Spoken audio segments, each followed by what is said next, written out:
Websitenya yaitu pajak.go.id. Kemudian kita klik download dan aplikasi perpajakan ISPT. Kita klik di sini. Lalu kemudian kita cari aplikasinya yaitu PPH pasal 22. Kemudian kita cari. Setelah itu kita scroll ke bawah. Di sini ada beberapa versi-versi, dari versi pertama sampai yang terbaru. Kita pilih versi terbarunya ya, 2.2. Kita klik di sini. Kemudian kita download installernya di sini.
Ya, setelah kita download aplikasi tersebut, giliran sekarang kita install. Masuk folder yang kita download tadi, kemudian masuk setup, kemudian jalankan setupnya. Kita klik yes.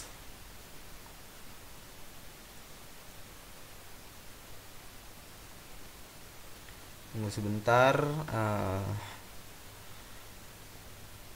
Lalu kita klik next, kita next saja, next lagi, next, next, dan install.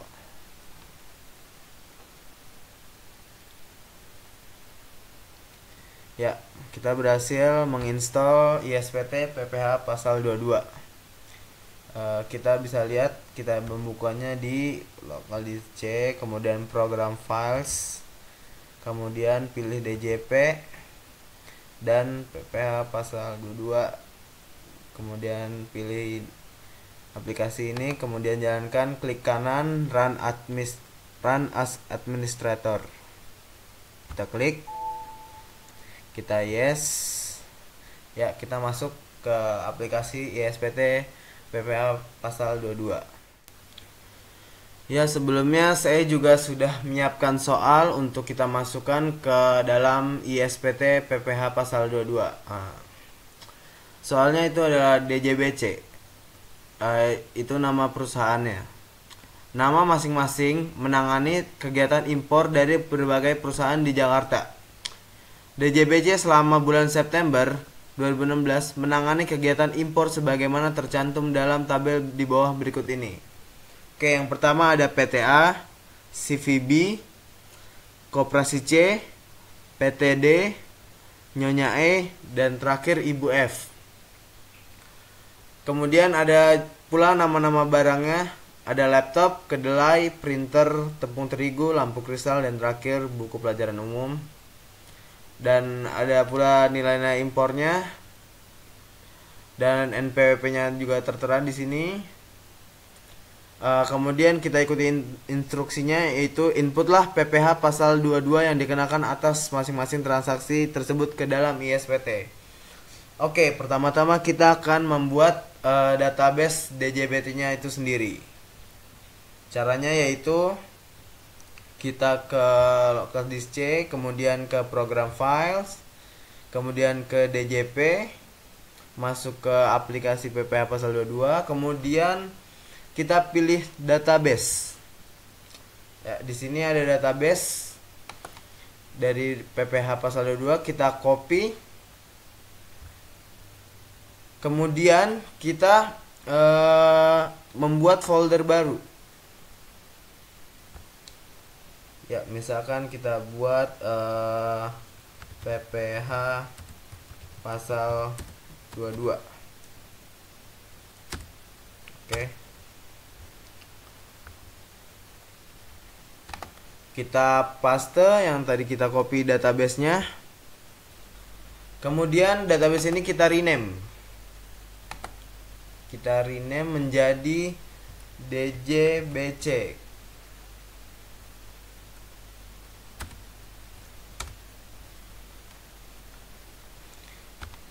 Seperti kita lihat DJBC nama perusahaannya, setelah itu kita menamakan database-nya yaitu DJBC juga.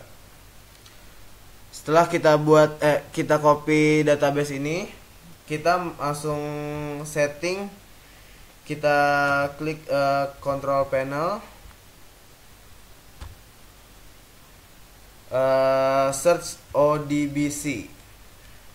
Kita di sini bisa lihat, kita administrate tools, kemudian pilih data source-nya, ukurannya. Ukuran di sini ada 32 dan 64. Kebetulan laptop saya ukurannya 32 bit, kita pilih 32 bit. Oke. Di sini kita add baru. Kemudian kita pilih Microsoft Access Driver. Kita klik finish. Kemudian data source name-nya kita beri nama DJBC Jakarta.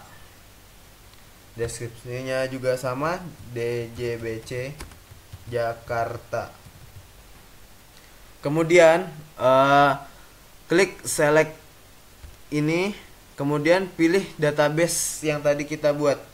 Yang tadi kita buat di folder PPH pasal 22. Kita cari folder PPH pasal 22.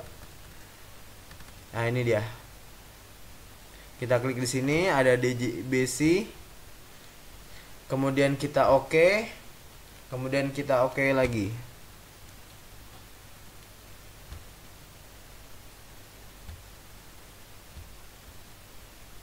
Setelah itu kita masuk ke dalam aplikasi PPH pasal 22. Kita klik sini DJP. Kita klik di sini PPH pasal 22, kita jalankan aplikasinya. Klik kanan Run as Administrator. Kita klik yes. Oke. Di sini kita bisa lihat database yang ada, yang pernah saya buat juga dan tadi kita buat sekarang, yaitu DJBC Jakarta. Kita klik OK. Masuk, langsung tertera tulisan NPWP. Dikarenakan di soal ini DJBC-nya tidak dicantumkan NPWP, maka kita masukkan NPWP asumsi sendiri. Misalkan saya masukkan NPWP 02 465 432 000. Ini NPWP asumsi sendiri. Kita klik OK. Oke. Kita bisa lihat NPWP sudah masuk dan langsung ada nama KPP-nya dari nomor yang 432 itu, KPP Bekasi Selatan. Kita langsung isi saja yang tanda-tanda bintang merah yang wajib diisi. Oke, kita pilih nama wajib pajaknya, yaitu kita beri nama DJBC Jakarta. Alamat kita asumsi saja Jalan Halim Perdana Kusuma.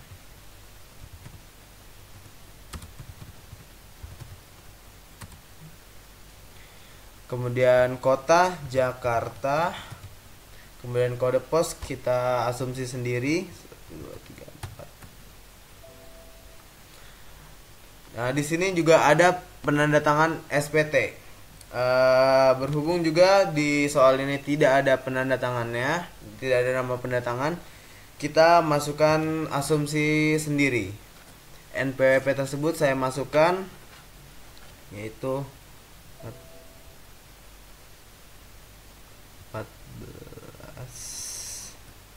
214 157 1432 000.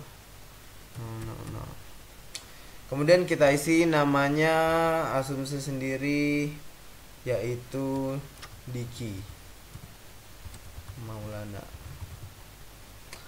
Oke, kemudian setelah kita isi yang wajibnya, kemudian kita klik simpan. Data berhasil disimpan, kita klik OK. Dan masukkan username dan password. Username-nya adalah administrator.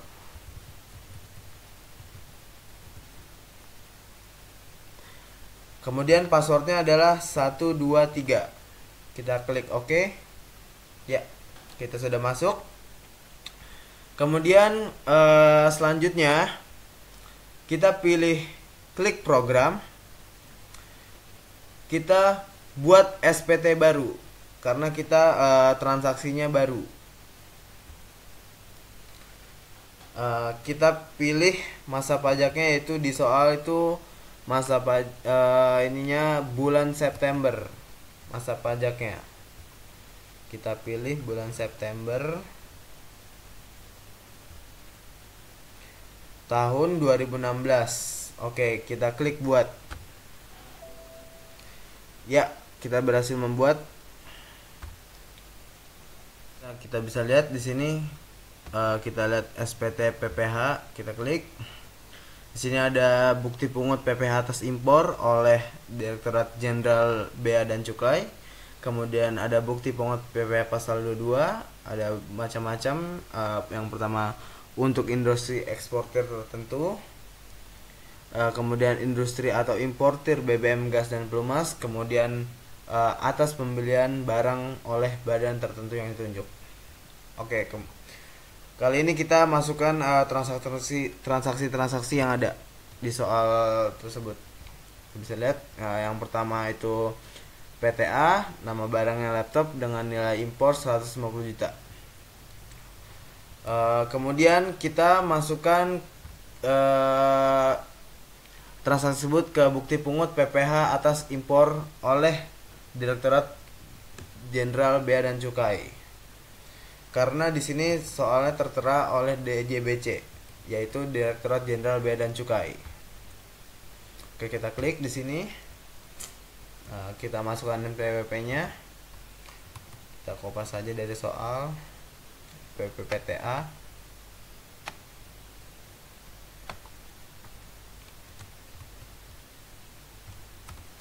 Oke, kita input data baru PTA. Alamat kita asumsikan sendiri, yaitu di Depok saya asumsikan. Kode pos saya asumsikan sendiri lagi.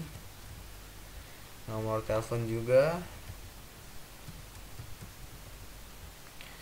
Kemudian kita klik OK. Dan kita tulis jenis barangnya. Jenis barangnya yaitu laptop. Kemudian banyaknya kita asumsikan lagi sendiri, yaitu sebanyak 10 buah. Dengan satuan unit. Kita klik di sini, nilai importnya 150 juta. Dan jangan lupa tanggal pemotongannya kita ganti sesuai dengan soal, tanggal 1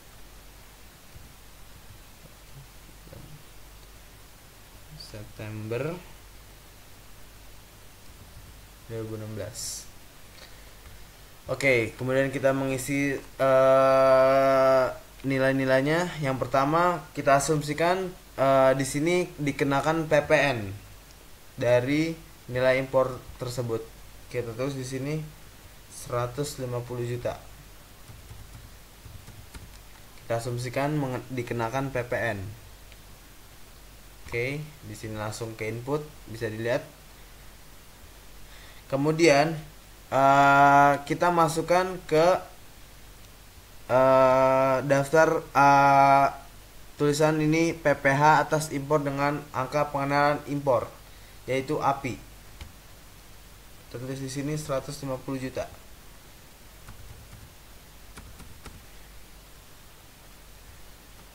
Ya, bisa dilihat hasilnya segini, 3.750. Kemudian setelah itu kita simpan.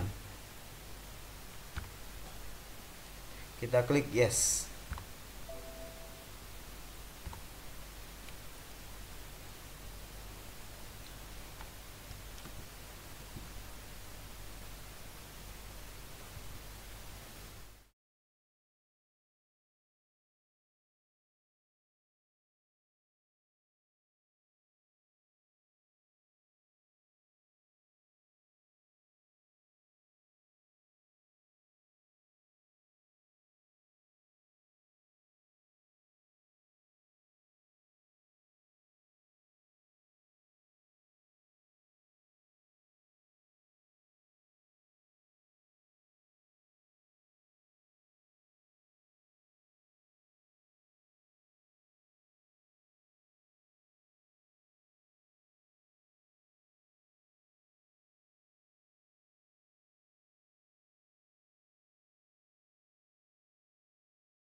Oke, kemudian kita masukkan transaksi ketiga, yaitu koperasi C dengan PWP sekian. Kita copy dulu NPWP-nya, kita paste. Oke, kita input data baru, koperasi C beralamat di Jakarta, kode pos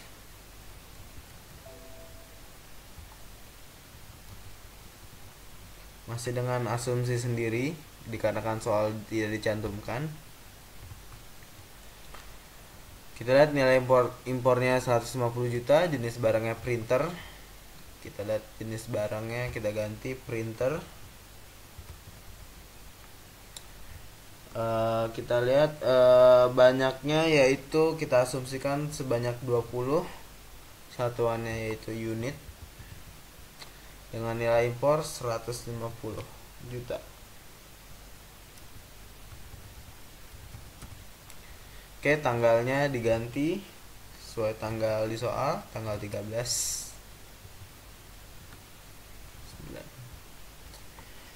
Oke, di sini juga kita asumsikan adanya PPN dari nilai impor tersebut, yaitu 150 juta.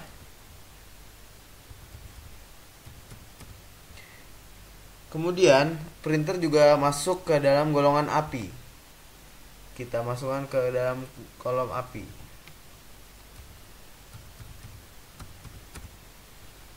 Oke. Ya, sudah jadi. Dan kita simpan. Kita klik yes.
Ya, kemudian kita bisa lihat di sini di menu SPT Tools kita lapor data SPT ke KPP. Bentuk ini dalam bentuk CSV file. Kita bisa lihat, kita tampilkan data terlebih dahulu. Kita klik dan juga jumlah terutangnya itu 33.750, 33.750. Oke. Dan juga setelah itu kita pilih lokasi file yang akan kita simpan. Kita akan simpan di data C, kemudian kita pilih di PPH pasal 22. Klik di sini. Oke. Kemudian langsung create file. Oke. Kita bisa lihat di sini data telah disimpan dalam bentuk CSV format. Kita klik OK.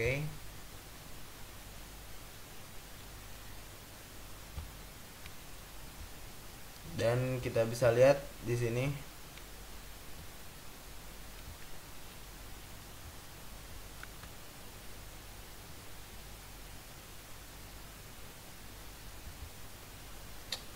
ya, di sini CSV yang kita buat ini dia.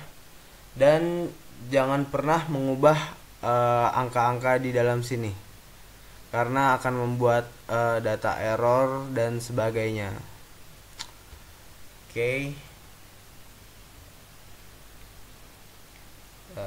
Close saja di sini.